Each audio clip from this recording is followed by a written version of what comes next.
Good evening, everyone. My name is Chad Hill. I'm currently an assistant principal at Southern Middle School in Aberdeen, North Carolina. It's in the Moore County School District.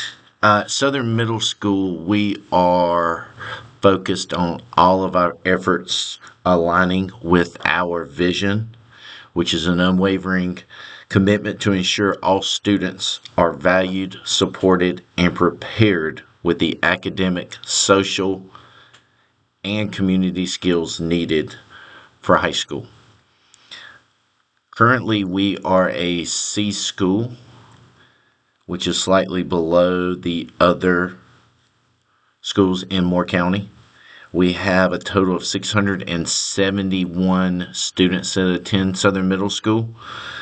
And our biggest issue with staff is a few things that teacher demographics, so their relatability to our student population is currently something that we're trying to change. Also, we have a high turnover rate, so we're looking for more consistency for the administrators as well as the students, and then qualifications. We have 21 teachers who are considered beginning teachers with 3 years or less experience. So that right there, they may know their content, but their classroom management experience is low. So that's where a lot of our behavior issues come into effect. I've chosen middle school ELA curriculum so that we can go through it and see how we can help our test scores at Southern Middle School. Right now, we're directly aligned with the North Carolina Standard Course of Study, and our vision at Southern Middle School is to have kids college and career ready, which calls for an increase on complexity with our instructional strategies. And then seventh grade is what I focused on, which is, they're learning how to analyze central ideas and write arguments and claims. Some of the data collection that we used for this research project is our end of grade testing scores from last school year, our teacher working condition survey, and then I interviewed ELA teachers in the 7th and 8th grade, and then I gave all 3 grade levels for ELA teachers a Google form that they completed.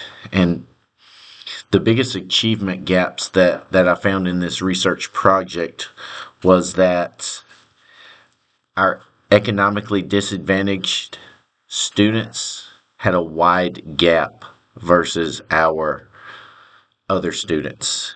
They were there were only 21 students in the 7th grade that were proficient. The other gap was with students with disabilities. There was another huge gap.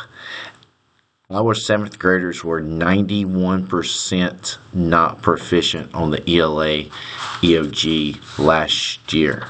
So our main focus this year has been we're trying to raise our C grade up to a B, and we're trying to become 72% proficient in ELA. So some of the processes that we were going to implement after looking at this data our dragon time, and that's our intervention time. That's 45 minutes per day. And we want to really focus on implementing strategies that help our ELA scores. And that goes from reading to breaking down context, breaking down words, and especially dialing in with our students with disabilities and our economically disadvantaged students. So we've been looking at scheduling and collaboration and how currently we align our PLTs horizontally, and they meet each grade level meets one time per week. But under vertical alignments, they only meet once a month. So the recommendation has been that we're going to meet bi-monthly vertically to make sure that we are addressing issues so that each level that the students go up, they are prepared for what's going to happen within the classroom. So the first one is maximizing instructional time, and we want to utilize our instructional coach to work with each of our ELA PLTs. And we're going to continue to put the curriculum into smaller standards for Dragon Time, which will help our intervention, and that'll ensure that 45 minutes of ELA enrichment or intervention every other day to close the 38% proficiency gap that would hit our target goal of 72% for the 25-26 school year. Also, our PLT teams will analyze 3 exit tickets per week as daily formative assessment data, because what we saw from the teacher working conditions survey was that 66% of teachers don't know what students learn by providing immediate, actionable data to help drive the adjustments needed for our lesson plans. And this will also help to ensure that the student understanding of the material that our teachers are teaching before we give the summative assessments. So what this takes us to the next one is, how can we close this achievement gap? So we're going to implement. We have stated that we're going to mandate weekly PLT meetings between our ELA teachers and our EC teachers to help collaborate on planning and ensuring that all accommodations are met and at the correct amount. We're also going to work on implementing more digital learning practices, videos, presentations, so that we are hitting all of our students demographically. And we're going to try to close that gap for the economically disadvantaged students that may not have access to any of this stuff outside of our school building. And we're hoping that this addresses our 81 to 91% of students who are not proficient and helps us as a school get to the B level.